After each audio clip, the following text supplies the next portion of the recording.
don't always get to choose in this life, win and lose in this life. But I'ma prove in this life, we can move in this life. Sim?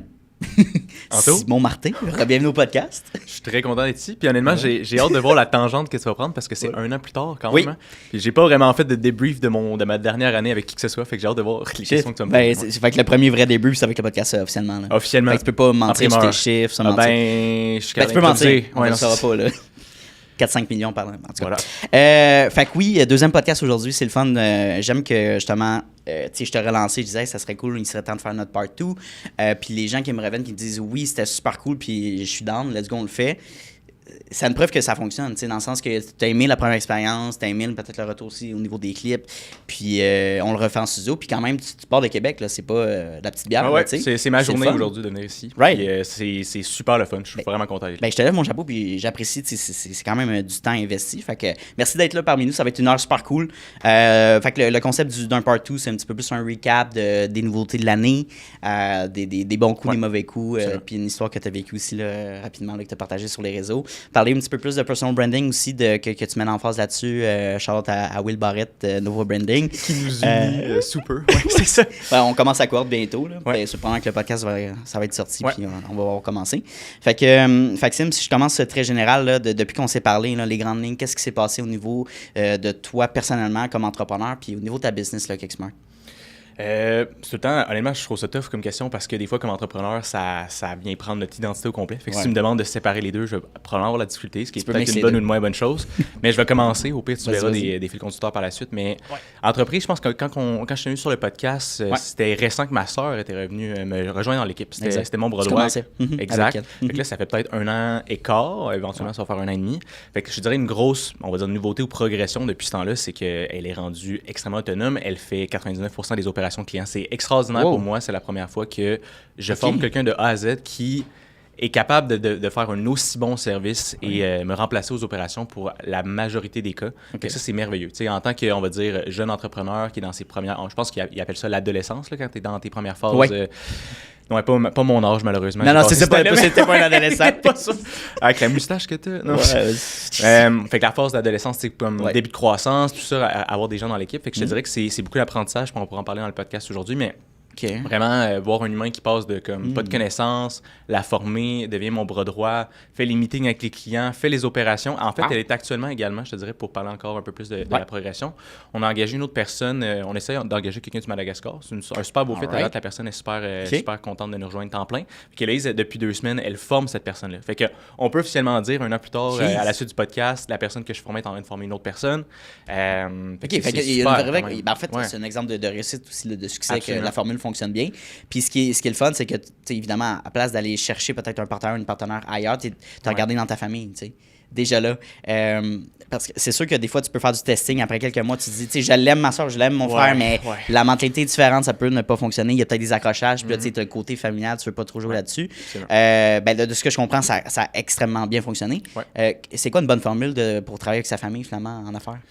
Ben, tu sais, moi, je te dirais, avant de m'embarquer là-dedans, j'ai entendu plein d'histoires ou j'ai lu plein d'histoires de gens que ça a été des coups de circuit ou catastrophiques, effectivement. Les deux. C'est ça, c'est absolument. J'ai pas juste vu du catastrophique, sinon peut-être j'aurais vraiment hésité plus. Je te dirais que ce que j'ai fait en premier, c'est qu'on s'est assis, puis à la limite, ma soeur m'avait trouvé un peu intense à ce niveau-là, mais j'avais écrit des standards, des choses que je voulais qu'on clarifie d'avance. Puis j'utilise souvent l'analogie, puis je me demande si j'en ai pas parlé dans le podcast l'année passée, je mets ma casquette d'entrepreneur, business owner, si tu veux, puis ma casquette de frère. T'sais. Fait que des fois, je dis, là, si j'étais purement, j'étais pas ton frère, puis j'étais purement le business owner, cette décision-là, je penserais de cette façon-là. Puis elle respecte énormément ça quand je lui dis de cette façon-là. Puis je te dirais, respect mutuel énormément. J'ai beaucoup de respect. Elle sait qu'elle a été un pilier absolument fondamental pour la croissance de l'entreprise, que je ne sais pas à ce jour. Probablement que j'y serais arrivé, mais ça se peut que ça aurait été moins vite dans la dernière année. Je me serais planté beaucoup plus. J'aurais fait des erreurs dans mes embauches. Fait qu'elle sait qu'elle a été extrêmement importante puis qu'elle l'est encore aujourd'hui pour l'entreprise.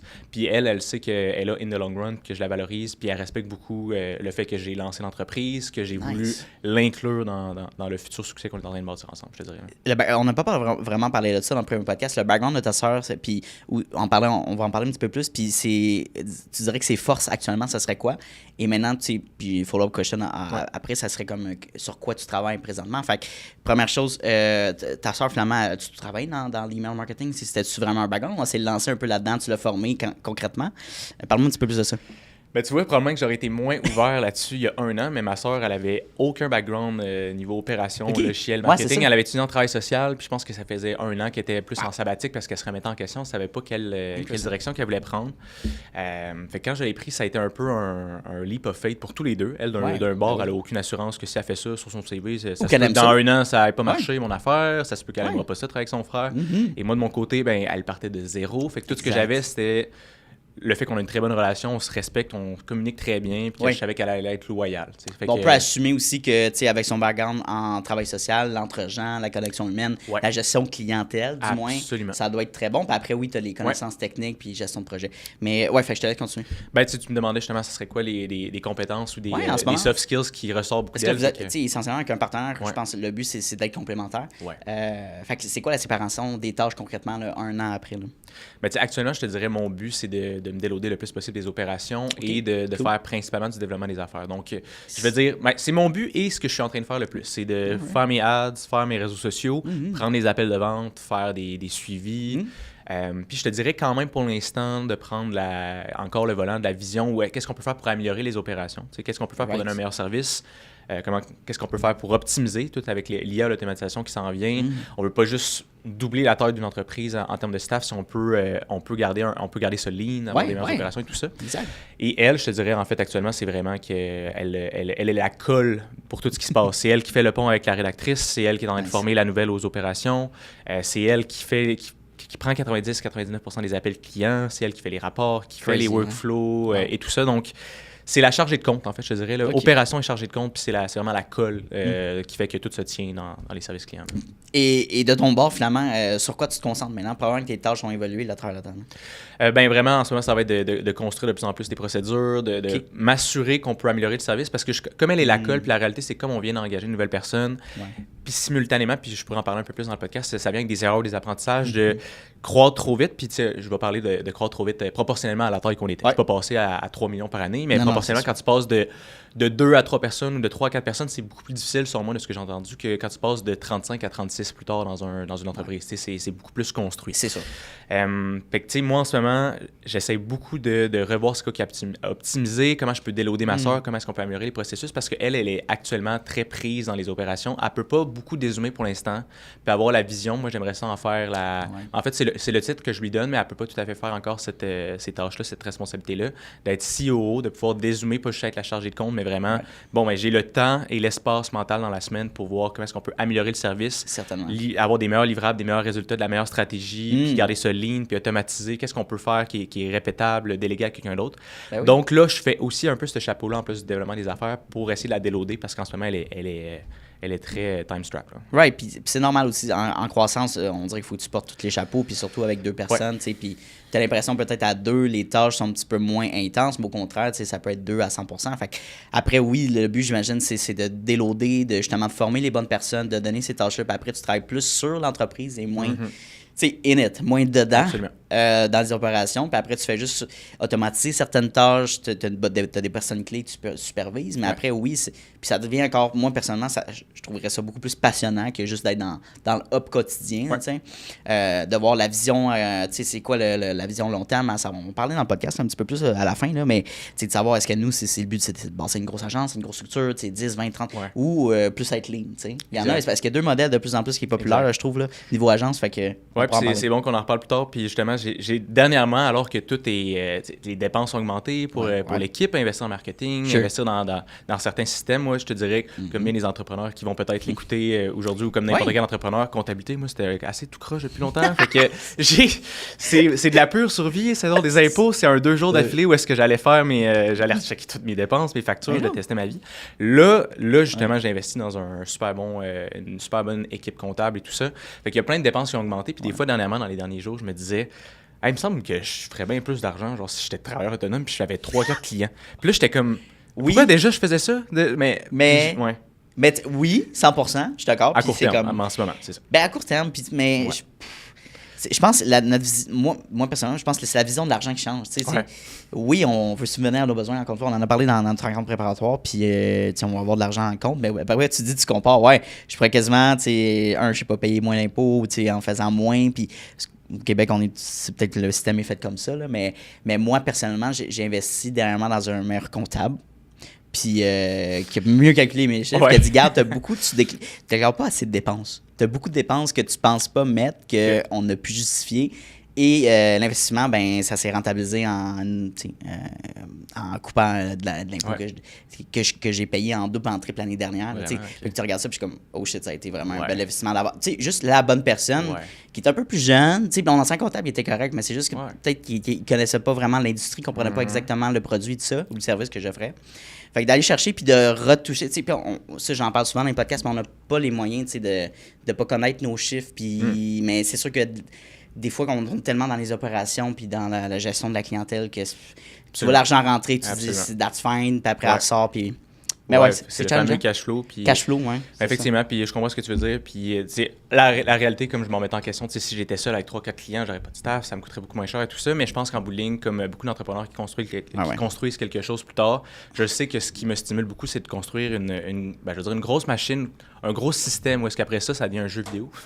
Des fois, je fais ce parallèle-là où est-ce qu'à un moment donné, c'est que tu peux prendre des décisions qui vont influencer différemment comment les gens vont interagir ensemble dans l'équipe, où est-ce qu'on va mettre l'attention, on peut bouger beaucoup plus rapidement aussi. Quand je vois d'autres entrepreneurs qui prennent des décisions puis ils me disent, moi, je pivote de cette façon-là, puis ça leur prend 2 semaines de pivoter sur quelque chose parce que tu peux bouger tellement beaucoup plus rapidement dans tes décisions, tout comme tu peux foncer dans un mur plus rapidement. Là. Mais quand tu as plus de fonds de roulement, quand tu as de l'argent qui rentre plus rapidement également, tu peux, mais je veux changer telle affaire, mon branding, je veux changer mes ads, je veux faire telle affaire sur mon site web, je veux offrir tel service. Mais ça se peut que tu aies ça up and running dans 2 semaines parce que tu as juste pu payer quelqu'un pour le faire à ta place. Après ça va être une bonne et une moins bonne décision. Mais je pense que je suis très stimulé par éventuellement arriver à cette machine-là, cet écosystème-là, où est-ce que je peux jouer à prendre des décisions qui sont très importantes et tout ça, mais plutôt qu'à être seul puis faire les opérations moi-même chaque jour. Ce cash flow, ça, je veux dire, à tout niveau d'entrepreneur, que tu sois un entrepreneur ou incorporé avec plusieurs responsabilités financières des employés, tout ça, comme le cash flow, c'est difficile des fois parce que, encore une fois, les clients, puis je trouve que en ce moment, avec la situation économique, ça prend un petit peu plus de temps pour les paiements. Le 30 jours, des fois, il n'est pas respecté. Fait que c'est pas la faute du client nécessairement. Moi, je l'ai vécu. Fait que c'est à moi de gérer ça puis de le préparer. Mais après, OK, mais genre, s'il a préparé, puis comme là, il faut couper dans certaines choses pour arriver au bout puis payer des factures primordiales. Fait que ça, c'est un enjeu. Puis j'en parle encore une fois plein de fois dans des podcasts avec JS, mon client. Puis c'est comme... Cash flow énormément difficile. Beaucoup d'entrepreneurs ferment leur entreprise à cause de ça parce que après X nombre de mois, it doesn't work. Fait que toi, par exemple, pour peut-être régler cette situation-là, qu'est-ce que tu as mis en place ou est-ce que tu es plus préparé en amont? Qu'est-ce que tu fais comme décision pour ça? J'ai voulu te répondre que c'est pas encore réglé. Fait que j'ai la carapace dure, j'ai les leçons que j'ai apprises et actuellement, j'envisage que ça se replace en priorité dans les prochaines semaines. J'ai également...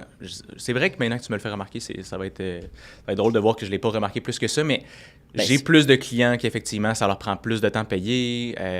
J'ai ces timings-là. Puis ce qui est fascinant, justement, quand on parle du cash flow, c'est que c'est ce qui fait que beaucoup d'entreprises n'arrivent pas. Mais sur papier, si tu regardes juste l'income statement, c'est ça. Rentable, profit. Mais chaque semaine, des fois, dépendamment du cash flow, je vais m'écrouler. Là. C'est comme, il y a 15 000 qui rentrent la semaine prochaine, mais là, je dois 9 000 cette semaine. Mais c'est le timing des factures. Des fois, tu sais, qu'est-ce qui se passe? Là? Genre, puis c'est ça, puis en tout cas, c'est beaucoup de choses, puis je pense que beaucoup de gens connaissent pas vraiment, c'est des trucs très techniques niveau financier que la personne moyenne qui est pas en affaires va voir ça puis dire, t'es en affaires, t'es incorporé, donc you got money, tu sais, t'as de l'argent en banque, c'est comme oui puis non, tu sais. Ouais, non, c'est vraiment, c'est des intrants, extrants, là. Puis après, le salaire que tu te verses, je veux dire, si la compagnie fait 1 million, tu fais pas 1 million, mon chum, là. Exact, personnellement, tu sais, fait que bref, beaucoup de choses. Personnellement, moi aussi, pour l'instant.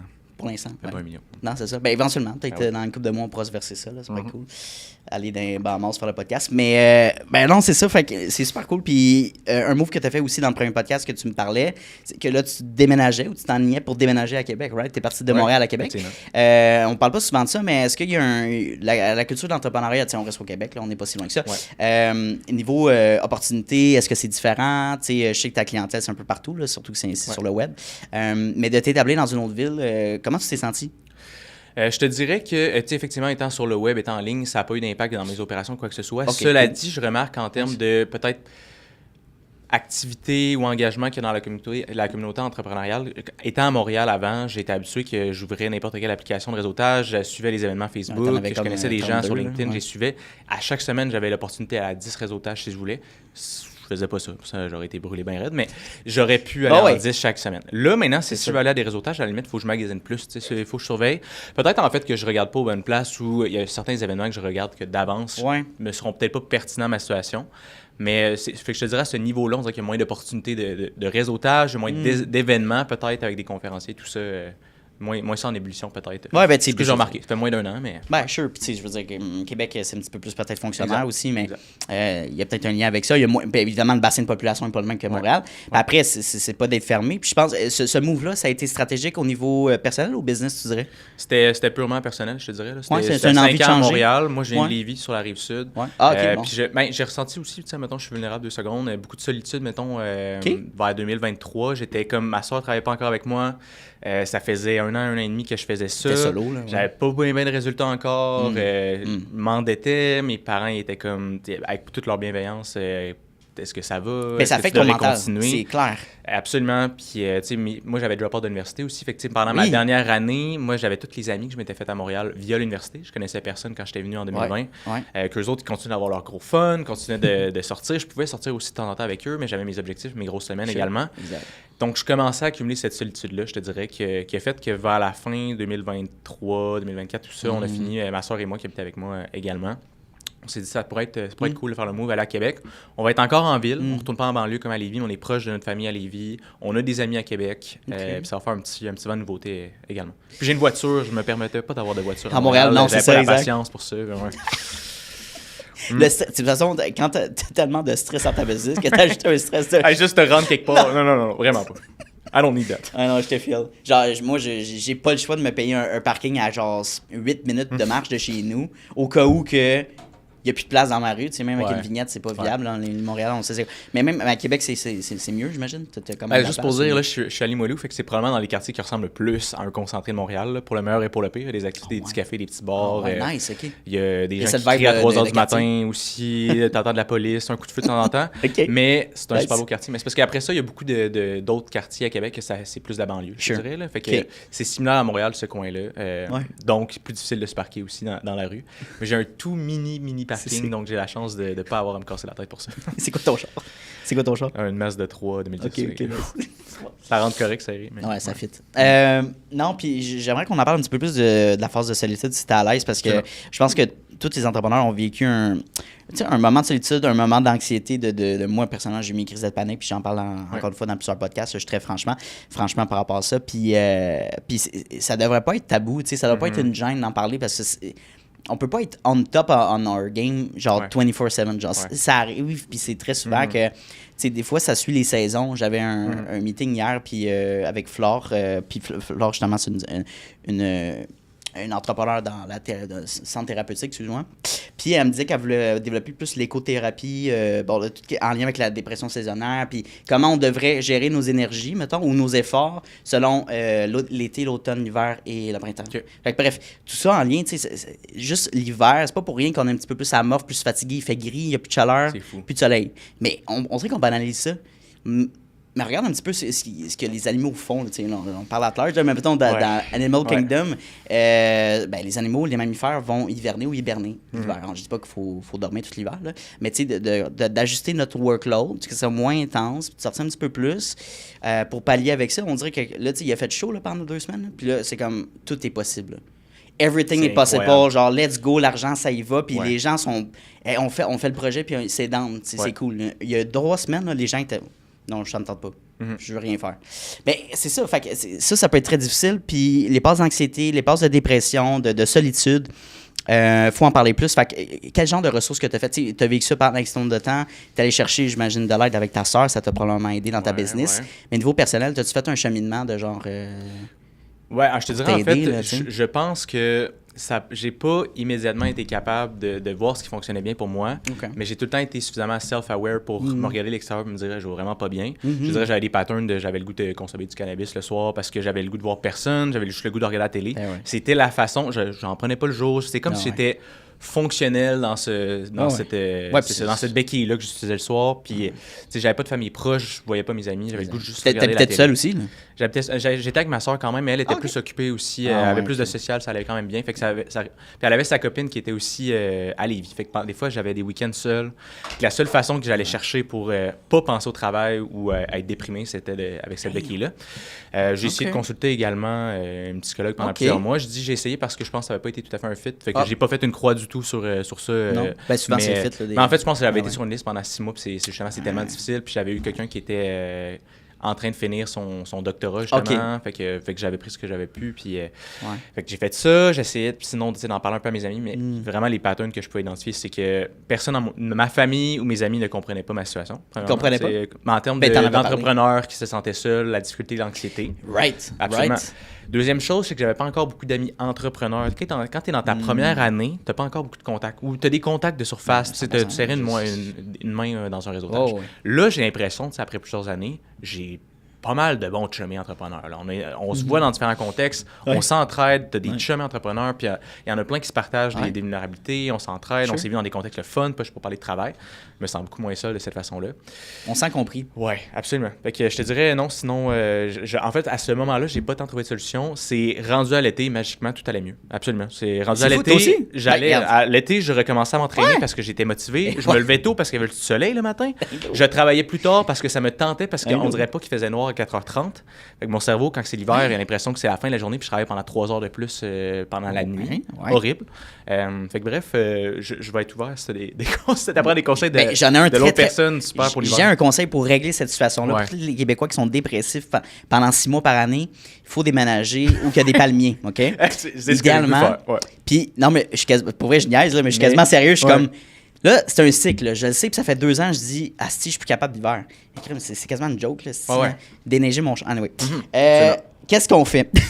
Absolument. Puis, tu sais, Flore, dans le meeting, elle me disait, t'es pas obligé de déménager. Tu sais, dans le sens, si t'as l'argent, tu sais, go for it. Puis, genre, tu peux. Surtout, nos modèles d'entreprise nous permettent de faire ça. Fait que c'est quand même cool, là.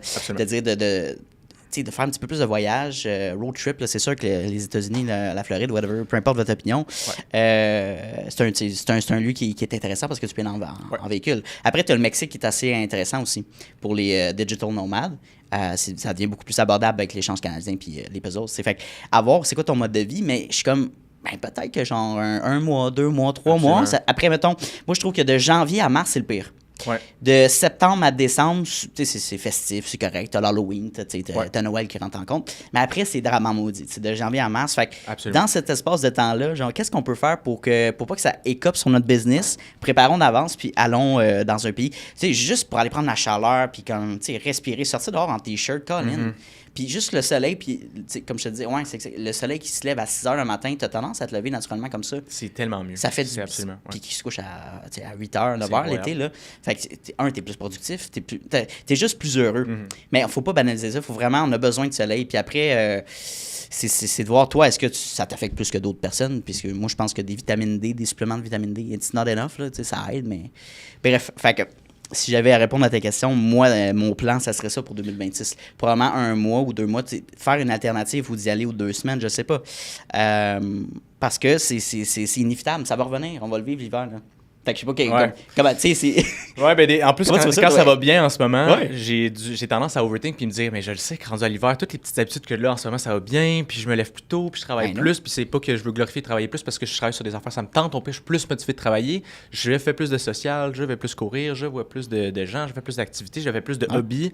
Mais là, je suis comme, OK, I get it now, tu sais, j'ai un bon momentum. Mais rendu à l'hiver, ça va le refaire, je sais. Ouais. Et comme tu dis, pas besoin qu'on vise un 3 mois nécessairement de partir. Probablement un 2 semaines sur le coup, là, ça doit être copié positivement pour les semaines d'après. 100%. L'année dernière, j'étais allé au Costa Rica pendant 2 semaines, au mois de février, puis j'ai senti vraiment le regain pendant un mois et demi. Là. Juste en revenant, c'était dégueu, puis l'année dernière, tu sais, il y avait comme 2 grosses tempêtes dégueu. Là. J'étais revenu là-dedans, puis non, vraiment, tu vois, le moral était différent, l'énergie était différente. Fait que ça, c'est une bonne suggestion pour les gens qui n'ont pas nécessairement de budget de le faire puis qui ont des responsabilités autres. Là. Au moins de partir une couple de fois, 1 ou 2 fois, ça ferait du bien. Là. Puis il faut penser à ça, vraiment. Puis surtout, tu me diras ce que tu en penses, là, mais comprendre nos niveaux d'énergie à chaque jour. Dans le quotidien. Tu sais, si t'es plus un early bird ou un night owl, comme est-ce que toi, t'es plus productif le matin, entre telle heure à telle heure, puis tu fais la majeure partie de tes tâches ou la grosse créativité, le brainstorm et tout ça, puis après, en fin de journée, je sais pas, tu réponds à des courriels, tu fais des petites tâches basiques. Ou le contraire, tu sais, c'est plus de la nuit qui est. Tu sais, fait que de comprendre ses énergies, ses journées aussi, toi, c'est plus le lundi ou le mardi ou le mercredi ou le vendredi que t'es énergique. Mais encore une fois, on pense pas à faire ça. Non. Puis on écope après de toutes ces réactions-là qu'on a, de l'anxiété, le stress, la solitude, la dépression.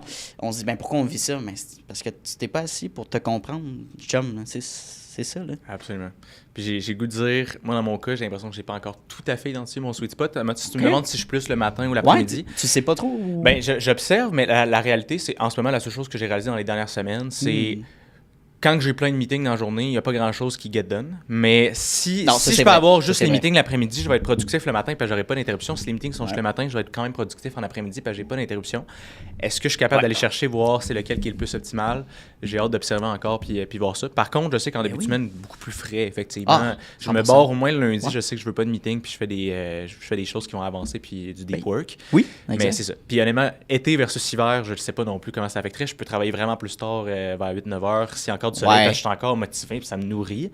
L'hiver à 4h30, on dirait que j'aurais le goût de dire je travaille pas tant tard parce que je suis démoralisé, absolument. T'es démotivé. Là. C'est vraiment juste la lumière. Mais tu sais, oui, puis je pense, pour répondre un peu à cette questionnement-là, probablement que beaucoup d'entrepreneurs qui écoutent le podcast vivent ça, de dire, tu sais, je sais pas, des fois je suis motivé une journée, des fois je le suis moins, c'est de regarder des tangentes, du testing, de voir tes tâches principales. C'est quoi la tâche principale qui te gruge le plus d'énergie et que tu aimes le moins, mettons? Est-ce que tu peux la déléguer? Si c'est non, essaye de la mettre vraiment au pic moment, tu sais. Fait que, tu sais, par exemple, moi, mes meetings, j'en fais maximum entre 6 et 8, c'est des 30 minutes les lundis, mais c'est tout le lundi. Je fais rien juste ça le lundi, je fais rien d'autre. Là. OK. Ouais. Mais tu sais, c'est pas des gros meetings. Dans le sens où tu sais comment on fonctionne, là, je te pose des questions, tu parles de toi, fait que c'est pas des gros meetings techniques. Mais quand même, je sais que moi, c'est le lundi. Puis, podcast, c'est mercredi, jeudi, vendredi. Le mardi, c'est ma journée d'université. Okay. Fait que de séparer ça de cette manière-là, parce que le lundi, si je me mettais un podcast, un meeting à 10h, un podcast à midi, un meeting à midi 45, oublie ça. Là. Je vais être peut-être en retard, ou je serai pas alerte autant pour la personne dans mon meeting que pour mon invité. Mais encore une fois, c'est du testing. Tu le sais pas là, quand tu testes ça, mais une fois que tu le sais, que tu connais bien, que tu as une formule qui fonctionne bien, tu es comme « Oh shit, OK, j'ai l'impression d'être plus efficace et efficient. » Absolument. Fait que c'est ça. On va faire du coq à l'âne. Tu m'as partagé, en fait, tu as partagé une histoire parce que tu as fait des ads récemment. Tu as des gens qui t'ont contacté ou tu as eu des leads intéressants, au moins intéressants. Et tu as une réaction d'une certaine personne qui est un petit peu plus négative par rapport à tes différentes offres. Avant d'embarquer dans cette réaction-là, explique-moi un petit peu je pense que tu as 3 paliers d'offres, justement, tout dépendant le revenu de l'entreprise ou de l'entrepreneur, right? Ouais, en fait, je te dirais que ça a souvent évolué, les forfaits. Là, mais dans certains, les gens, mettons, qui cochaient 100 000 et moins dans mon formulaire, non seulement je le mentionnais d'avance, mais typiquement, je les prends quand même parce que je peux donner en masse de valeur, je peux bâtir une relation, puis peut-être qu'ils reviendront dans 1 an ou quoi que ce soit. Mais sinon, je vais leur dire, on peut prendre une consultation d'1 heure, puis on va te débarrer plein d'affaires, on va regarder toutes tes affaires, je vais te donner des trucs et tout ça.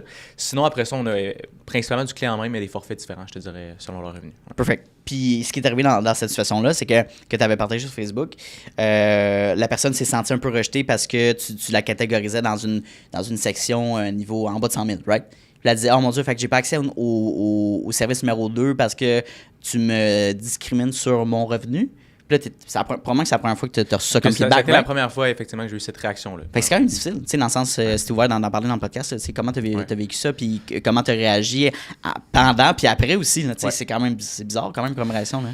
Ben, je te dirais, je suis vraiment pas conflictuel, fait que je me suis pas gonflé pas agressif, pour là, tenir mon bord. Je me suis même excusé que ça a été perçu comme ça, puis c'était pas mon but. Puis j'ai essayé de lui faire comprendre. On m'a même souvent remercié parce que plein de monde se sont fait crosser sur le web par du monde qui ont chargé des affaires trop chères, ils n'ont pas eu de résultats pour du coaching, ils n'ont pas eu de résultats avec des agences.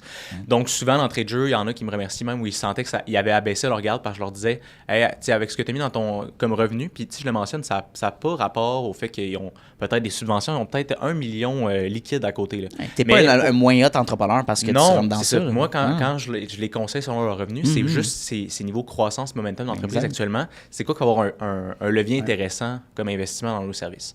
Fait que là, effectivement, quand je l'ai mentionné d'entrée de jeu, ça a eu une réaction que j'étais pas prêt à recevoir. Je te dirais qu'honnêtement, en toute transparence, étant pas conflictuel, puis j'aime pas la chicane, mon cœur battait fucking vite. Genre comme je me faisais chicaner par un adulte quand j'étais enfant. Là, mais là, la personne, du moins, était vraiment... il était rouge, puis là, il était comme en mode agressif, là, agressivité, là, vraiment. Ouais, je te dirais c'est resté rouge, agressif, poli quand même, là, mais émotif, fâché. Oui, fâché. Pas des mauvais mots, mais comme le ton a monté. Mais vraiment d'un cran, là, elle n'est pas arrivée dans le meeting déjà. Non, elle était souriante au début, effectivement. Elle était quoi? Elle était souriante et de bonheur dans les OK, fait clairement, c'est lui chercher quelque chose, là. Absolument.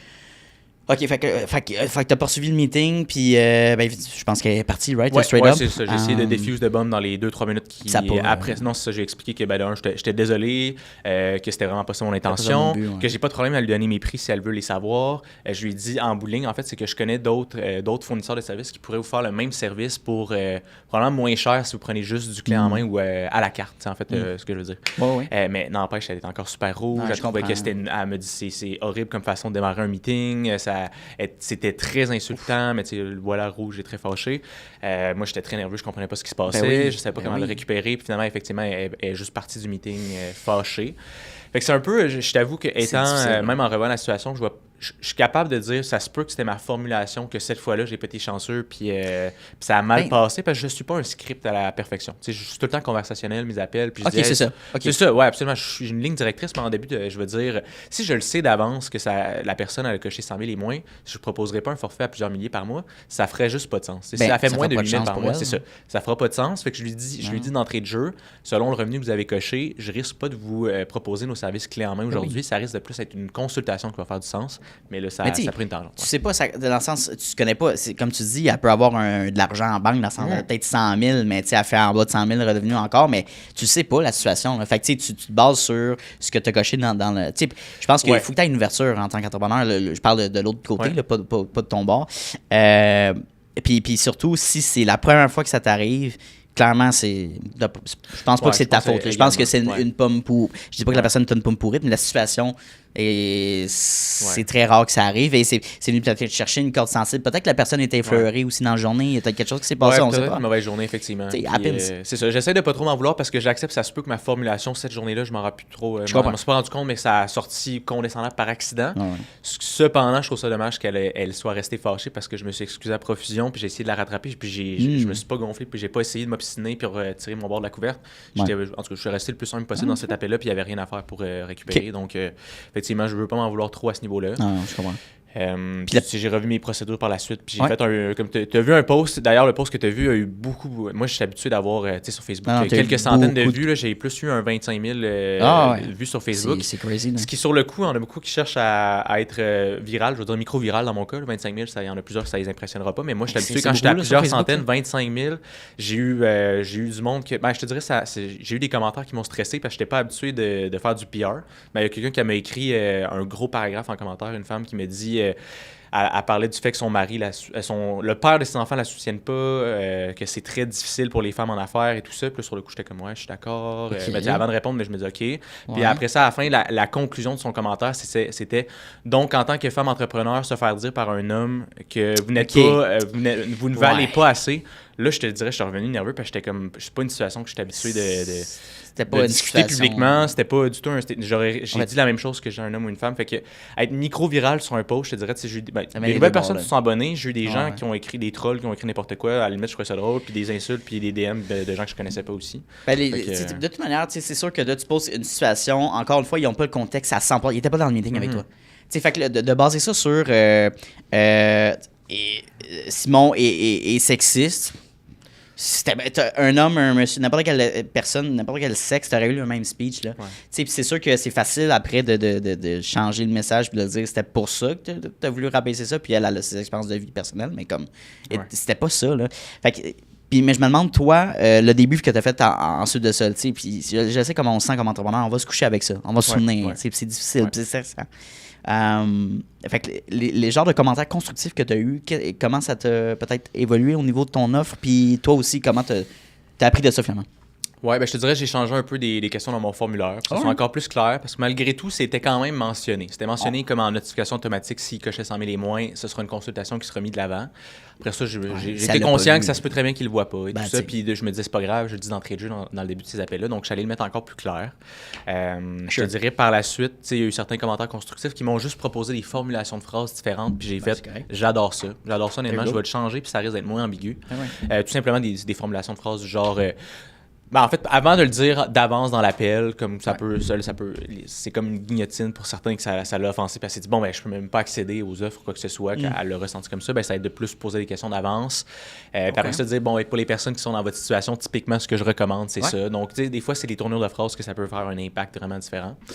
Puis non, je te dirais, ce qui m'a fait du bien quand même de ce post micro-viral-là, c'est qu'il y a eu une panoplie de commentaires différents et de suggestions, puis il y en a qui me disaient, t'as rien fait de mal, il y en a d'autres qui disaient, je comprends pourquoi ça a été perçu comme ça. Il y en a qui disaient, tu étais bien intentionné.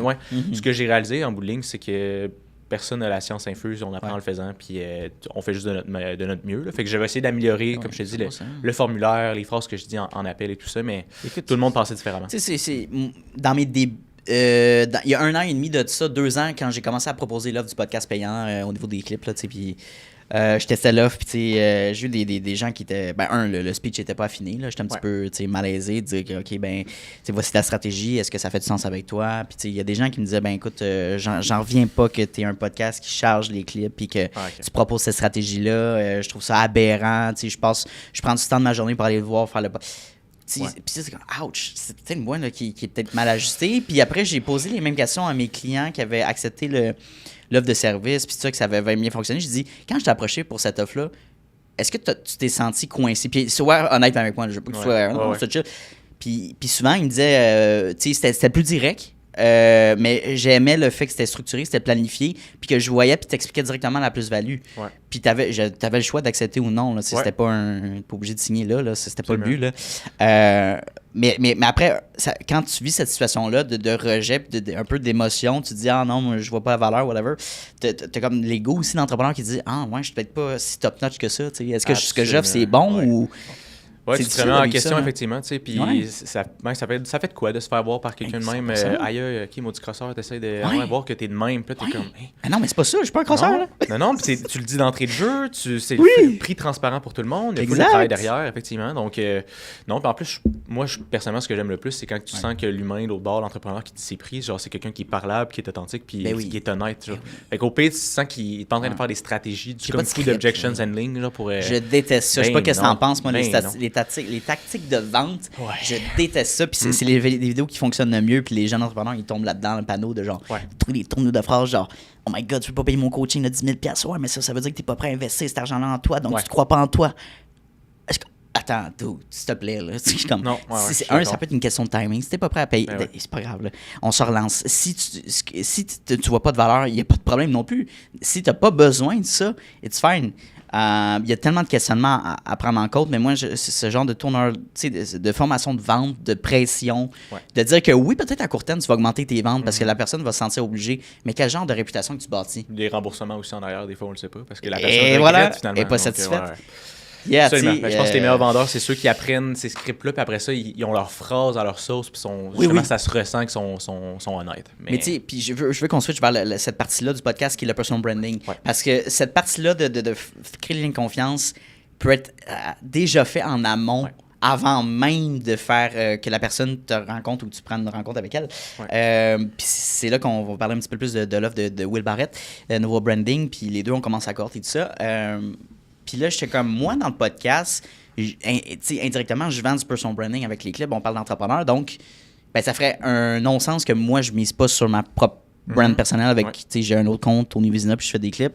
Fait que je dis, OK, ça fait du sens, puis je veux pousser ça, je me fais connaître tranquillement avec On Jase Business, on connaît le nom, mais on connaît plus ou moins, c'est qui Anthony Vézina? Ouais. Fait que bref, de miser là-dessus, sur sa personal brand, de créer du contenu pour que les gens te connaissent d'avance, mettons Simon Martin, clairement, arriver même dans le meeting, la personne va être déjà achetée. Fait que t'as pas besoin de te justifier puis avoir ta valeur straight up, genre. Absolument. C'est où je peux faire le virement. Tu sais, comme, c'est un peu ça qu'on est rendu là, puis je sais pas j'aimerais ça qu'on en parle en ce moment, mais penses-tu que c'est la meilleure manière de vendre en 2026, tu sais, d'y aller en arrière-scène avec le personal branding? Ben, je sais pas si c'est la meilleure façon de vendre à court terme, mais c'est vraiment la plus sustainable à long terme. J'adore ça, ok, c'est une bonne absolument. Puis on en parlait hors podcast, ce que je te disais, c'est qu'en faisant plus de publicité dernièrement, j'ai eu des super ventes. En fait, les meilleures ventes que j'ai eues, c'était du monde qui me suivait déjà sur les réseaux, qui n'ont qu'un appel par la pub. Super, ça a été vraiment un appel rapide, puis on closé, puis ça a été super. Et j'ai plein de gens frettes qui arrivent, puis non seulement ils sont pas vendus sur la méthode, moi, dans mon cas, le marketing par courriel, et comme je te disais hors podcast, et sur moi-même. Ils me connaissent pas, ils me posent plein de questions. Ils repartent, c'est peut-être un deuxième meeting. Fait qu'il y a vraiment une différence quand les gens ils te connaissent versus quand ils te connaissent pas. Une question de notoriété. Tu sais, absolument. J'ai le goût de dire personal brand, tu sais, ça peut être vraiment autant le fait que tu nurtures les gens, puis ils te connaissent, puis ils t'aiment comme personne. Oui. Mais je ferais par extension, peut-être que Will, justement, dirait que ça fait partie du personal branding, mais ta réputation aussi hors caméra. Puis je te dirais qu'il y a quelque chose que je pense qu'à court terme, il y a plein de fois que j'ai pas fait des ventes, que probablement que j'avais appris des meilleurs scripts et tout ça, comme tu disais. On apprend les trucs d'objection, tout ça, des deals, c'est telle chose. J'ai souvent, puis justement, tu sais, mettons la personne dont on parlait il y a quelques minutes, qui elle a été fâchée, ben cette personne-là, peut-être qu'elle aurait dit oui si j'avais vendu quelque chose de plus cher. C'était pas mon intention, je pensais pas la servir en faisant ça. Je lui ai proposé le moins cher que j'offre, une heure avec moi. Ciao, bye. Fait que je te dirais que ce qui arrive souvent, ce que je remarque après 1 an, 2 ans, il y a un petit effet compound il y a des gens qui... Ben, tout le monde se connaît au Québec. Fait que tu peux vouloir le faire parce que tu es une bonne personne, sincèrement. C'est ce que j'aime me dire. Mais aussi, la raison plus logique business, c'est que c'est un petit monde, le Québec. 100%. Si tu es un prestataire de service ou tes produits sont pas bons ou tu as une agence, le mot se passe. Fait que si c'est pas une expérience, si justement tu n'es pas requin, sinon dans le positif, puis tu dis à quelqu'un, hey, pour vrai, je pense pas que ça va te servir en ce moment. Je pense et je suis convaincu que ça nous revient plus tard parce que c'est mon cas. Je te dirais, après quelques années, il y a des gens qui me disaient à quelqu'un qui me dit que le service est impeccable ou toi puis ta soeur, c'est super le fun ou que tu as donné comme 1 heure de ton temps donné puis tu n'as même pas demandé de t'envoyer tu n'as pas envoyé de bill, quoi que ce soit. Fait que je pense que personal branding, c'est un game changer, mais réputation d'être un bon humain, au-delà de ça te revient. Tu sais, on sous-estime souvent les petits efforts qu'on fait, l'aide collaboratrice, d'accompagner les gens juste pour le plaisir. Regarde, souvent des jeunes entrepreneurs qui comme je charge même pas le temps, dans le sens, si tu as besoin de conseils, viens en studio, on va le faire. Je vais te présenter un peu comment on fonctionne. Puis ça revient toujours. La vie est bien faite, surtout dans un petit monde comme on est, dans notre francophonie au Québec. Le mot se passe, puis autant négativement que positivement. Donc, c'est à toi de voir comment tu te positionnes. Mais si tu te bâtis puis tu fais des shortcuts comme ça, watch out, ça va se passer le mot, right? Fait qu'à court terme, oui, tu peux faire une bonne année. Mais les 5-10 prochaines années, c'est quoi ta vision avec ça? C'est une base de cash ou c'est une réputation que tu veux bâtir? C'est rough. Une entreprise, c'est ça? Ça se peut qu'en tant qu'entrepreneur, tu changes de modèle, tu changes d'entreprise. Plus tard, les gens, ils se souviennent de toi encore. Ils vont se souvenir de... Peu importe ce que Simon ou Anto va faire, je veux travailler avec Simon ou Anto. C'est parce que j'adore l'humain et l'entrepreneur qu'il est. Donc ouais, c'est ça que d'après moi, c'est ça le core d'une bonne personal brand, ça vient chercher ça. Le sentiment de confiance, absolument. Que ce soit les résultats que tu apportes, mais que le service que tu vas donner, puis que tu n'essaies pas des... Puis je te dirais, moi, c'est une pente à pic que j'essaie de remonter, vu que j'ai pas vraiment de compétiteur direct en termes de spécialiste email marketing au Québec, mais étant une agence, à 3 appels découvertes sur 4, la personne me dit hey, je me suis fait avoir par une agence, ou ils ont fait leur possible, mais ça n'a vraiment pas été rentable. Puis la plupart des agences aussi, c'est comme ça qu'ils fonctionnent. Puis je le comprends, j'ai un mentor qui m'encourage à le faire, mais ils fonctionnent avec des engagements à long terme. Fait que c'est un minimum de 3 mois ou 6 mois. Moi, souvent, ce qui met en confiance les gens, et à côté de. Et ça me fait par conséquent perdre des ventes, des fois à court terme aussi, mais ou en tout cas après 1 mois, je perds des ventes s'il y a quelque chose qui se passe moins bien. Je leur dis hey, pas d'engagement à long terme. Les premiers mois, on n'a pas d'engagement. Tu l'essayes. Puis si t'es pas satisfait après un mois, tu partiras. Puis fait que, tu sais, je veux pas que les gens y restent parce qu'ils sont obligés dans un contrat. Je veux que ça soit pour des résultats. Puis ça les met beaucoup en confiance. Puis finalement, ils préfèrent rester par la suite. Oui, on veut pas se sentir squeezé. Puis c'est juste d'être honnête. Puis justement, Will Barrett a la même formule. Dans le sens, il l'a dit, c'est 5 ou 6 mois. Mais si tu veux débarquer dans le mois prochain, tu restes parce que tu veux rester. Besoin. Tu veux rester. Puis moi, j'ai la même formule pour le podcast. Et je te dis pas, on signe 3 mois tout de suite. Puis tu sais, mais non, regarde. Si tu veux travailler avec moi long terme puis tu veux vraiment qu'on fasse un contrat annuel, j'en ai juste un client qu'on le fait annuellement parce que ça fait 3 ans et demi, 4 ans qu'on le fait puis on a une formule pour lui, mais pour le podcast, c'est pas fermé, tu sais, puis même avec le contrat, je suis flexible, là, tu sais, comme si on va résilier s'il y a quelque chose qui se passe, on va ajuster la formule. Tu sais, c'est pas d'être requin. On voit tellement ça sur les réseaux, puis les films, les cinémas, d'être en affaires, c'est genre de crosser le monde, de charger upcharge, puis tu sais, puis je pense c'est une des bonnes manières de bien faire affaire éthiquement, puis in the long run, ça va toujours te revenir. Absolument. Puis j'ai le goût de te partager comme petite anecdote, une réalisation que j'avais eue il y a quelques semaines. J'en avais fait un post également. Ah ouais, OK. J'avais été à un événement organisé par Alex Boilly. En après-midi, on était une vingtaine d'entrepreneurs qui étaient là. Et dans le post que j'avais partagé, j'avais dit souvent c'est seulement après 1 an ou plusieurs années, ou des fois, dans certains cas, ça dépend du type de projet, juste quelques mois, mais ça prend du temps avant de voir l'effet cumulé de tes efforts, de tes bonnes actions, de ce que tu as fait. C'est long avant de voir l'effet cumulé. Je parle pas juste comme de cash in the bank, là. Je parle de juste comme ripple effect de les gens ils te réfèrent, les gens ils savent t'es qui. Il y a quelqu'un qui dit, puis tu me l'avais partagé en ronde, là, tu pourras me renchérir après, quelqu'un qui te reconnaît dans la rue, puis dit hey, crazy, je te reconnais, c'est tellement incroyable comme feeling. Anodin, là, tu sais, c'est pas dans une activité, dans un contexte. C'est pas dans une place entrepreneur, toi tu t'es fait reconnaître, t'es dans la rue, je pense, quelque chose de genre. Ouais, mais souvent quand je fais des réseautages, c'est un petit peu, il y en a au moins un qui va dehors. Ouais. Mais tu sais, là, je pourrais le partager, mais continue, c'est super cool. Fait que tu sais, en après-midi, j'étais là, on était une vingtaine d'entrepreneurs, puis finalement, je réalise, tu sais, c'était des entrepreneurs de partout du Québec, là, je veux dire, des villes principales, on va dire, mais il y en avait 2 sur 20. Ben, en fait, on va m'enlever, on va dire sur 19. C'était peut-être 20, peu importe. Il y en avait 2 que c'était de nos clientes actuelles, qu'on a une bonne relation avec elles. Il y avait Alex Boilly, en fait, que c'était un ancien client aussi, tout simplement parce qu'il a fait une grosse migration entre le logiciel avec son équipe pour les emails et tout ça quelques mois avant. Puis il y en a une qui m'a remercié récemment aussi parce qu'elle avait aimé ça, les tips que j'avais donnés pour de la publicité Facebook, parce que ça faisait 4 mois que je faisais ça. Elle a dit qu'elle allait le faire elle-même, elle cherchait de l'aide, j'avais passé 1 heure avec elle à donner des trucs. Puis il y en a une autre qui m'a dit pendant la journée qu'elle avait checké un de mes posts de 3 minutes que j'expliquais comment faire une bonne séquence de bienvenue. Tu sais, moi, je fais des posts puis j'ai pas de likes sur Facebook, pas tant de vues. Là. Je parle des affaires full pointues. Je sais pas c'est qui voit ça. J'ai pas de feedback sur le coup. Elle me dit, il y a un de tes vidéos, là, je l'ai regardé au complet puis j'ai refait ma séquence au complet en suivant tes trucs puis je suis vraiment contente. Ça m'a fait full chaud au cœur. Fait qu'en désumant, bref, cette anecdote, c'est juste pour dire, moi, après 3-4 ans en affaires au Québec, où est-ce que quelques années avant, j'étais depressed, c'était l'hiver puis je connaissais personne, j'avais pas d'amis entrepreneurs. Dans une pièce de 20 entrepreneurs qui venaient d'un peu partout, j'avais 2 clientes, un ancien client, puis 2 personnes que je les avais aidées indirectement par des trucs. Et ça m'a fait chaud au cœur parce que j'étais comme, mon Dieu, ça prend du temps avant que tu le remarques, ces effets cumulés-là. Mais ça te revient. Ça te revient. Je te donne un exemple. Hier soir, ma mère est courtière immobilière, puis c'est une collaboratrice courtière chez Remax qui m'appelle. Puis là, j'ai pas vu la notif, mais j'ai vu son message. C'est sur iPhone maintenant. En tout cas, t'as pas iPhone, là, mais tu vois le... tu sais pas iPhone? J'ai un Mac. Éventuellement, on va couper ça. non, mais tu vois comme le transcript du message vocal. Fait que là, je suis comme, c'est une courtière, elle a besoin d'aide avec son montage. Elle me demande de l'aide, elle n'est pas sûre, elle comprend pas pourquoi ça bug l'application. C'est Descript, en tout cas. Ben, j'ai dit, tu sais, on dirait que t'as 2 secondes, mon Dieu, ça me tente-tu de l'appeler, il est 5h30, tu sais. Fuck off, moi l'appeler ici. Hey, Cathy, ça va bien? Ouais, c'est comme, j'ai écouté ton message, t'as de la misère avec ton montage, puis là, on apprend à se connaître, on fait un lien de confiance, puis juste comme, t'as un podcast, c'est super cool, tu fais ça depuis combien de temps? Elle-même, là, elle a fait un podcast. Puis j'ai dit, écoute, c'est sûr, je n'utilise pas des scripts, mais si jamais tu as besoin d'aide, tu peux m'envoyer ton fichier, je peux peut-être le corriger, c'est de le retaper, puis je te l'envoie, puis il n'y a pas de stress, ça peut t'aider, là, tu sais. Puis c'est anodin, ça peut 15 minutes, là, tu sais, mais juste de prendre mon temps, même si c'était comme 5h45, genre, ça me fait plaisir d'aider. Tu sais, puis c'est un exemple anodin, mais une autre personne, tu sais, de cette manière-là, ça me ferait plaisir, tu sais. Fait que des petits trucs comme ça s'accumule, mais tu le fais pas pour un gain, tu le fais parce que t'es une bonne personne, tu sais. Absolument, puis tu l'as dit, t'as pris ce 15 minutes-là, ce temps-là, quand t'étais fatigué, mais t'as mis ton énergie et ta bonne humeur dans l'appel aussi. T'as pas fait sentir la personne. Ben là, quelqu'un qui t'a donné mon nom, fait que ça se ressent, ça aussi. Là. Ben non, fait il y a ça, puis tu sais, puis c'est ça. Oui, ça c'est quand même très drôle dans la rue.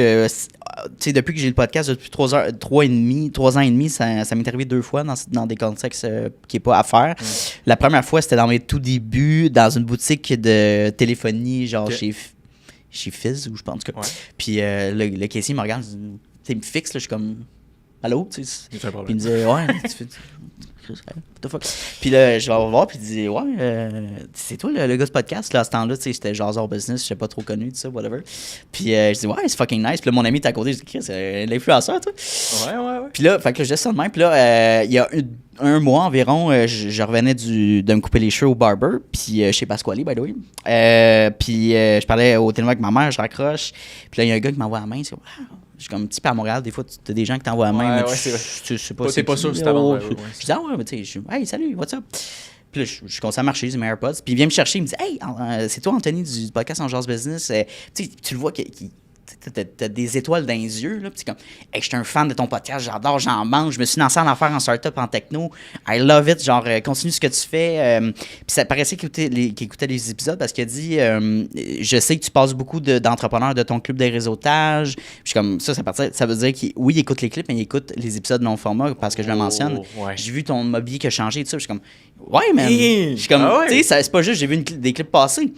Je suis comme, puis là, j'étais comme, hey, monsieur, vous avez fait ma journée. Merci. Puis ce que je veux dire avec ça, c'est que j'étais pas en position de supériorité, genre, OK, tu sais, c'est cool, j'étais sur mon sel, genre, c'est nice, puis je m'en vais. T'sais, on dirait qu'il y a beaucoup de gens qui tu sais, il faut avoir autant de respect pour, tu sais, je pense qu'il y a une quote qui sortait, il faut avoir autant de respect pour le concierge que pour le CEO, tu sais. Puis moi, j'ai toujours eu ces valeurs-là, peu importe au niveau de popularité, d'importance, d'argent que tu as dans la vie, il faut que tu prennes une personne, un jeune entrepreneur qui se lance, qui est peut-être pas super sûr de lui-même ou d'elle-même, autant de sérieux qu'un entrepreneur à succès. Tu sais, surtout hors caméra, là. C'est bien beau là, de se créer une personnalité et d'avoir l'air parfait sur le web, c'est facile de faire ça. Mais quand tu es rendu dans la rue puis tu es rendu dans des situations anodines, au maxi, quelqu'un t'aborde, genre, faut que tu sois un bon humain. Là. Arrête d'être jouer l'influenceur parfait à OD. Là. Pour vrai, là, on est tous humains puis il y a du respect à avoir. Moi, c'est de mes valeurs. Puis quand je vois quelqu'un faire ça, un entrepreneur ou une célébrité, ça me pue au nez. Je comprends pas quel genre de valeur, comment tu as été élevé pour ne pas respecter l'autre devant toi, peu importe la situation, la personne qui est. Ouais. En tout cas, qu'est-ce que tu en penses de ça? Ben, je suis totalement d'accord. Puis, je trouve ça horrible. Ce genre de comportement-là qui fait qu'il y a des gens après ça qui sont timides. Il y en a peut-être d'autres là, qui t'ont reconnu à un moment donné et qui sont pas allés te voir parce qu'ils ont déjà été voir quelqu'un et ils étaient comme... qu'est-ce qu'il y a? I know! Fait que, tu sais, ça, il y en a... En fait, il y en a probablement plein qui t'ont déjà reconnu puis ils sont juste pas allés te dire salut. Ça, c'est les 2 personnes que tu as mentionnées qui sont venues te le dire. Ouais, ça. Mais, fait qu'absolument, je pense qu'on devrait tout le temps les traiter avec respect. Ça, c'est clair, mais on sait jamais comment ça peut nous revenir. Faut pas penser comme ça. Puis, je trouve ça intéressant aussi, des fois, peut-être la différence. Il y en a que... on prend l'exemple extrême, il y en a qui découlent d'une famille de riches ou il y en a qui ont un gros... qui sont arrivés peut-être dans une... Ils ont monté dans la carrière ou un peu de népotisme, ou ils ont un poste très haut qu'eux autres, ils vont regarder le monde de haut. Ouais, c'est ça. Ouais. Mais quand tu started from the bottom, là, j'ai l'impression, moi, ça va être un point de... T'as raison, ça. Ça va être un point d'honneur pour moi de toujours me souvenir qu'au début, j'étais là. Les big names, ils savaient pas j'étais qui. J'envoyais des courriels de prospection. J'enverrai pas chier quelqu'un qui m'envoie... Ah bah, non, on dirait que j'allais citer. J'enverrai pas chier qui que ce soit. Là. Des DM de prospection que c'est un copier-coller. Je réponds pas. Non, c'est ça. Mais s'il m'en envoie 2, 3 ou un follow-up ou un vocal... Ouais. Là, des fois, je suis comme, hey, pour vrai, tu sais, t'as fait l'effort, je suis pas intéressé pour l'instant. Je suis pas intéressé. Genre, c'est ça. Bravo pour le grind, mais ça m'intéresse pas. On est dans le 10% des gens qui répondent. Ça je sais. Là. Ouais, puis ce que je fais des fois quand je reçois, tu sais, puis je ferai vraiment pas semblant que je suis un gros personal brand, whatever, mais quand tu es en affaires, tu sais, j'en reçois peut-être 1 ou 2 par semaine, un DM de prospection, genre, hey, je pourrais t'aider avec tes Reels. Je reçois tout le temps ça. Je serais conscient que mes Reels pourraient être plus beaux en ce moment. C'est juste pas ma priorité dans le cash flow, justement. Ben non, c'est exactement. Mais il y en a que c'est ça, c'est du purement copier-coller. Mais quand il y en a qui m'envoient un message qui me disent, hey, je suis allé voir ta landing page, c'est cool, c'est hot la vidéo que tu as postée il y a 2 jours, ou qui me font un vocal. Je dis, premièrement, il y en a 1-2 personnes que j'ai fait affaire avec eux parce que finalement, j'étais comme, pour être, t'as au moins mon intérêt. Dis-moi en plus, t'as pris le temps de faire ça. Exact. Puis sinon, je leur dis, je suis pas intéressé, mais que je leur ai dit, pour vrai, continue. Moi, il y a 3 ans, je faisais de la prospection à côté. Il y en a qui m'envoient chier, il y en a qui ignorent pendant longtemps.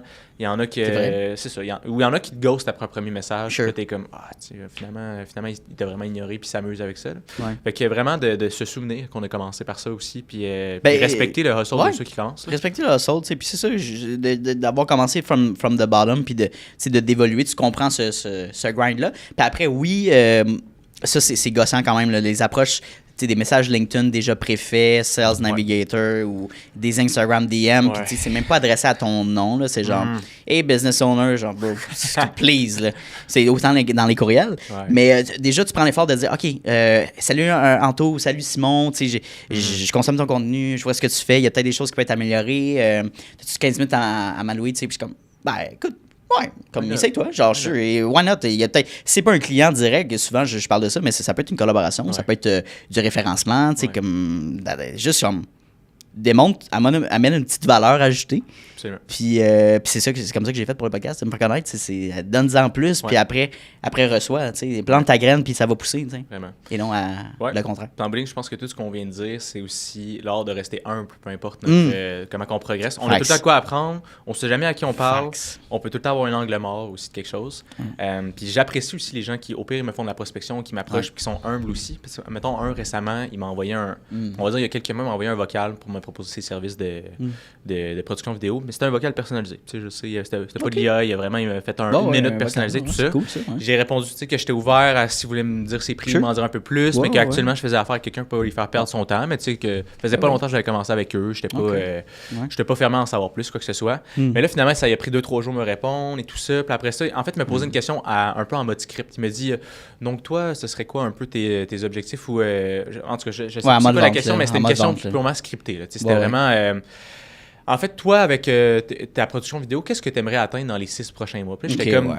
En fait, mais tu sais, il était peut-être encore humble, quoi que ce soit. C'était plus genre, j'étais comme, d'où là, tu me prospectes, ça fait plusieurs années que je suis en affaires, je suis loin d'être un dragon, là. Mais, tu sais, je veux dire, je connais les scripts, puis tout, puis ça pognera pas si je sais que tu me fais un script. Tu sais, t'es en train de commencer, t'as 15 abonnés, t'as pas de highlights sur Instagram, puis t'as pas de post, t'as pas de site web encore. Exact. Mais il est resté très humble, puis j'ai renvoyé un vocal, puis j'ai dit, hey, écoute, tu sais, je pense pas aller de l'avant. Mais si t'es réceptif, j'ai du feedback pour toi, puis c'est vraiment pas pour faire mon tough, c'est genre du vrai feedback parce que je passais par là il y a quelques années. Mais premièrement, la première chose que j'ai faite quand tu m'as envoyé un vocal, je suis allé voir ton Instagram, t'as pas de site web, t'as pas de highlights, puis t'as pas de post. Puis en ce moment, pour me prospecter, tu veux que je m'auto-close en te disant de quoi j'ai besoin, où est-ce que j'aimerais aller. Et ça, je prendrai pas ce temps-là de te dire ça parce que t'as pas encore élevé ta crédibilité, que ce soit sur ta page ou comment est-ce que tu peux m'aider. Je commencerai pas moi-même à m'auto-closer avec tes questions de script préfet. Puis après ça, il m'aurait répondu pour de vrai, merci, j'ai pas eu beaucoup de réponses dernièrement dans mes messages, puis ça, je vais l'essayer. Puis, fait que, il y a eu une belle réponse. Oui, c'est ça a pas, sur le coup, ça a pas tant bien marché, mais il a été humble aussi il m'a fait du personnalisé, puis il a été humble sur mon feedback. Au pire. Ça aussi, je pense que ça peut être intéressant de prendre la poche, on n'ignore pas, puis ils sont un truc. Tu sais, dire je m'en fous, je suis pas intéressé, mais tu sais, d'amener vraiment tu vois que c'est quelqu'un qui est intéressé, c'est pas un bot, c'est quelqu'un de genre, tu commences, là, puis tu dis, c'est ça, tu vends ce que tu fais, mais tu sais, comme suis tes babines, tu sais, comme tes paroles, il faut que tu suives les bottines. Coordonner mal chaussé, c'est ça, si tu vends du site web, puis ton site web est pas optimal, tu sais, comme en même temps, des choses du genre, puis c'est pour ça que, tu sais, je fais une parenthèse, le podcast, c'est exactement ça, tu sais, avant de vendre mes services d'agence de marketing, d'approcher des gens un peu comme à froid, là, de genre, hey, je peux te faire des vidéos, ça tente, genre. Puis comme, je vais créer mon podcast, je vais créer mon propre contenu, je vais faire mon testing, je vais faire mes erreurs, puis surtout créer une communauté. En fait, je pense que c'est un des meilleurs moves que tu peux faire. Là. Si t'as pas fait ça, commence à faire ça. Puis dans le personal branding, c'est un peu l'extension de créer une communauté. Là. Mais avec le podcast, ça crée cet effet-là. Puis les gens, ben, ils sont déjà vendus. En voyant le contenu, ils disent OK, ben au moins ce que tu fais, tu peux le répéter pour moi. Fait que ça pourrait être intéressant de faire ça. T'sais. Fait que ça a été vraiment un bon move, mais si j'avais un conseil encore des entrepreneurs qui se lancent dans ce domaine, dans le web du moins, là, c'est comme crée-toi une belle notoriété, fais-toi voir, crée du contenu pour toi, puis prouve aux gens que ce que tu vends, c'est hot. Puis ça fonctionne, puis c'est performant. T'sais. Absolument. Puis vends-toi toi-même aussi. Moi, si j'avais recommencé, je pense que j'avais une peur de montrer que j'étais débutant au début. Fait que je mentais pas sur mes chiffres, mais je partageais juste des gros wins clients en story. J'utilisais des phrases qui admettaient pas que j'étais pas si loin que ça en bout de ligne.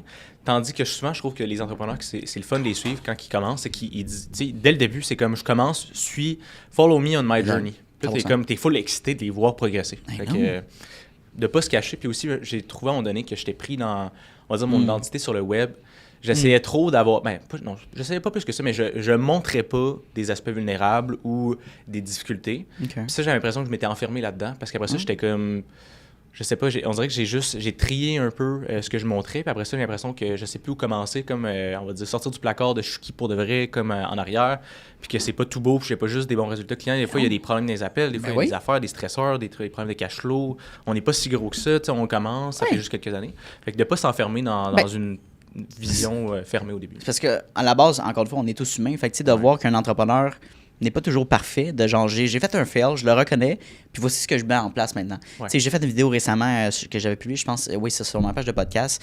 Peut-être que tu l'as déjà vu, je front cam, là, puis avec mon cell, puis je disais, gars, j'ai fait un podcast avec un coach, Sébastien Seb, puis tu sais, puis moi, j'étais comme, hey, je vais-tu partager aux gens que j'ai pris du poids, tu sais, visuellement, on le voit, là, mais moi, comment je me suis senti par rapport à ça, à la rétroaction du podcast, j'étais comme à ce qu'il disait, j'étais comme, oui, c'est venu me chercher dans le moment, dans le podcast, de genre, quel genre d'image que tu veux projeter à ton équipe, à ta blonde, à ta famille, puis à toi-même. Puis je suis comme, oh shit! Je parle pas de ça d'habitude en ligne, là, ouais. Got that shit out. Non, tu sais, puis j'ai dit, non, c'est clair, c'est sûr, on regarde dans le podcast, puis je voulais en parler dans un clip, puis j'ai tellement eu de bons retours. De gens, dans le sens qu'ils disaient merci d'avoir partagé ça. Des gens, Catherine Fortin, c'est comme ça qu'on s'est rencontrés. Elle a vu le clip, je pense qu'elle a commenté la story, puis on a commencé une discussion, on a fait une rencontre et tout ça. Puis ça crée des connexions, un peu comme ça, mais d'être vulnérable, d'être humble, authentique, ça développe au niveau de l'humain, puis encore une fois, notoriété, réputation, puis dire que, tu sais, on n'est pas parfait, c'est normal, on devrait pas l'être non plus, là. On a des meilleures saisons, tu sais, puis après, par exemple, pour moi, pour la prise de poids, mais qu'est-ce que je peux faire pour mettre en place? Bien, clairement, c'est mieux de manger. C'est pas une formule très compliquée. C'est mieux manger, sélectionner les aliments, peut-être moins, les portions peut-être à calculer. L'hiver, tu t'en vas. Peut-être.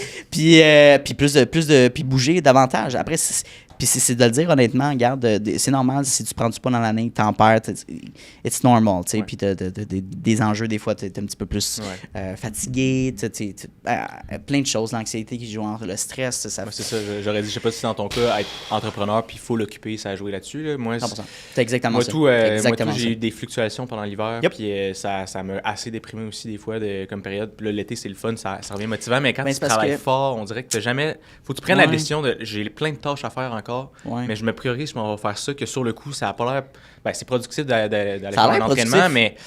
Non, ça avance pas ma journée, toutes mes tâches que j'ai. On dirait qu'on pense qu'on est hyper productif si on reste 8 heures devant notre ordinateur, tu sais, puis au contraire, si t'es productif en prenant 1 heure et demie d'aller t'entraîner ou d'aller prendre une marche, sortir, parler à un ami, tu sais.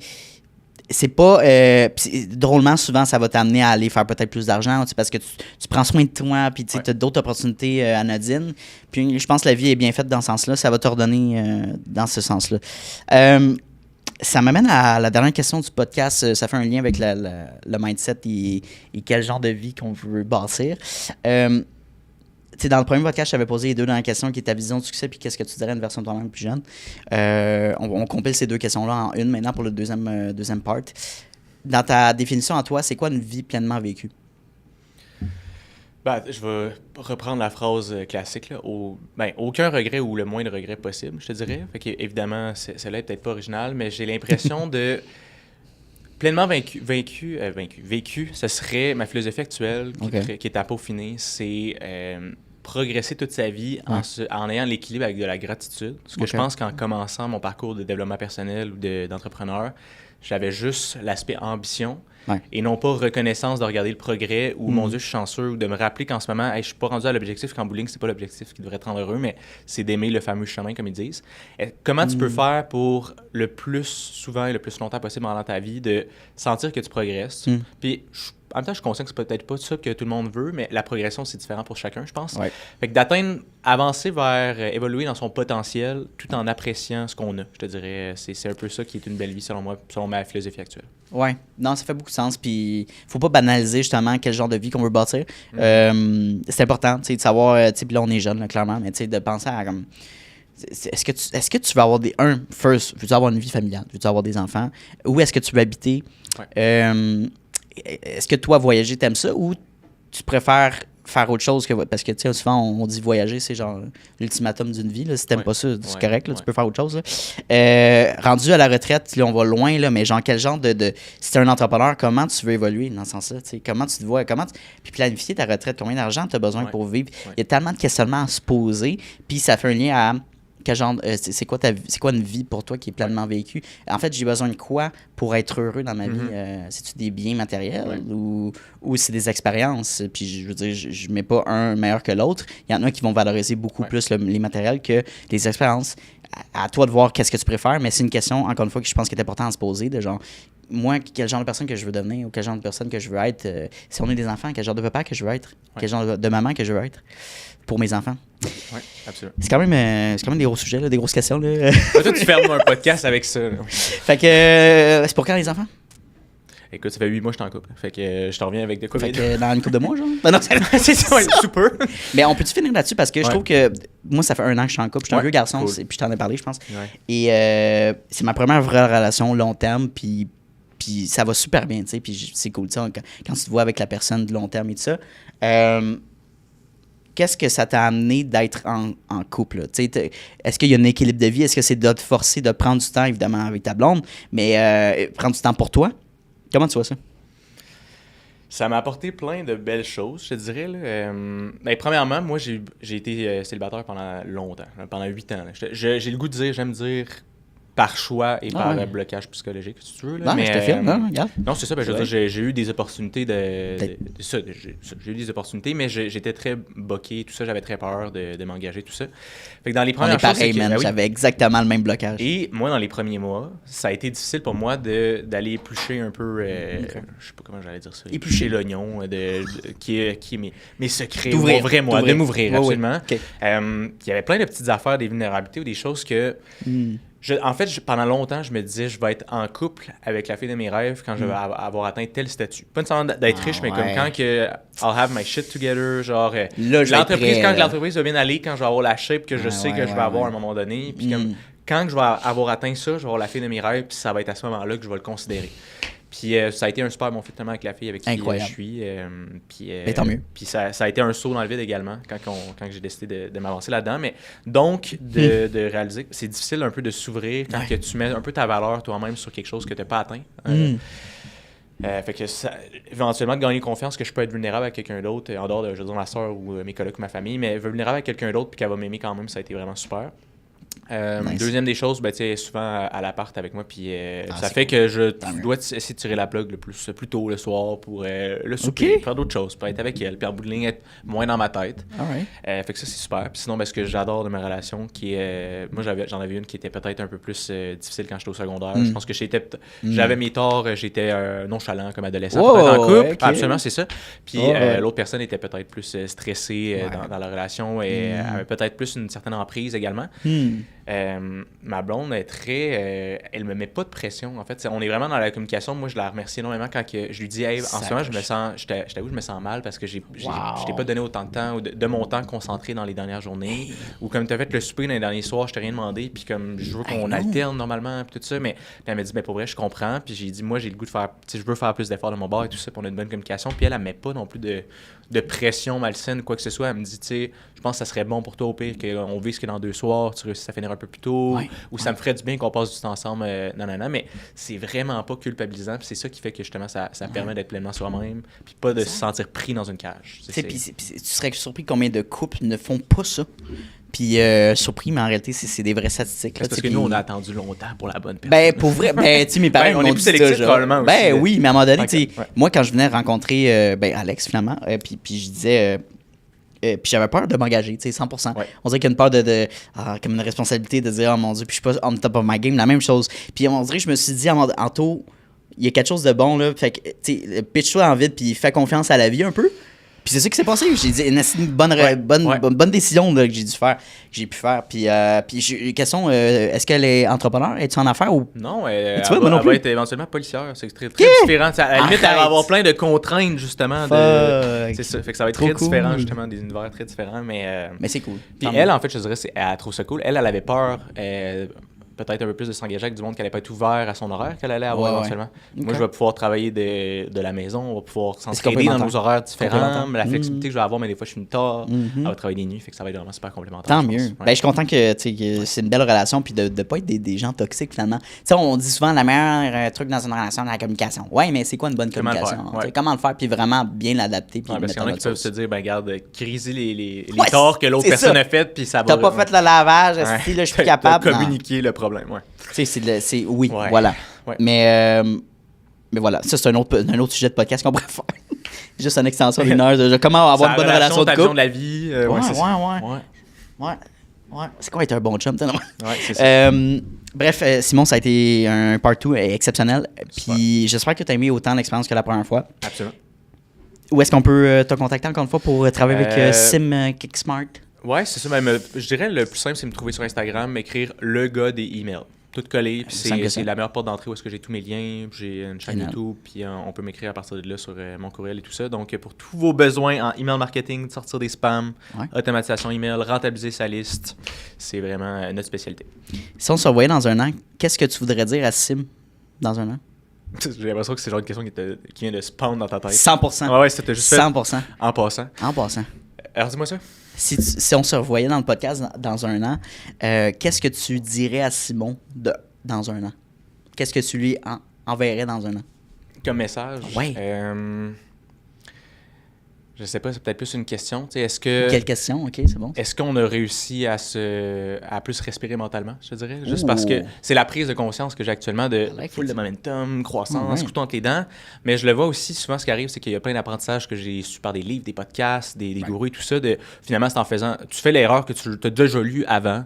Cash flow is king, j'entendais ça de mon prof de cégep. Cash flow is still my problem quand je le vis en direct, je te dirais. Puis je fais bien des erreurs de... J'ai pas clarifié telle affaire en vente, j'ai pas fait telle chose, j'ai déjà envoyé j'ai envoyé des soumissions par courriel pour acheter dans le jeu parce que la personne avait l'air déjà pré-closée, mais je le sais sur papier, faut pas faire ça. Mais elle avait l'air tant pré-closée, puis là, finalement, le temps a changé d'idée la journée d'après. Fait que bref, je te dirais que comme erreur que je sais que je fais, c'est que je suis en train de le voir de l'extérieur que je suis stressé, je finis tard, je veux pas juste construire une grosse machine puis être pogné dedans puis pas être heureux. Fait que dans un an, j'aimerais ça me reposer la question, est-ce qu'on a réussi à garder l'œil sur what matters pour de vrai? Je te pose la question parce que Angelo, tu pourras le noter, là, mais je la garde en banque. On va la revoir, cette question-là. Okay. Puis on va essayer d'y répondre. Voir si tu as réussi à peut-être aligner un petit peu plus au niveau des quêtes de vie, si tu as pris plus ton souffle dans l'entreprise, puis au niveau personnel. Fait que, encore une fois, merci pour ton temps. C'est super cool. Puis évidemment, allez voir les clips qui vont sortir très bientôt. Merci encore, Sim. C'est super cool. C'est super.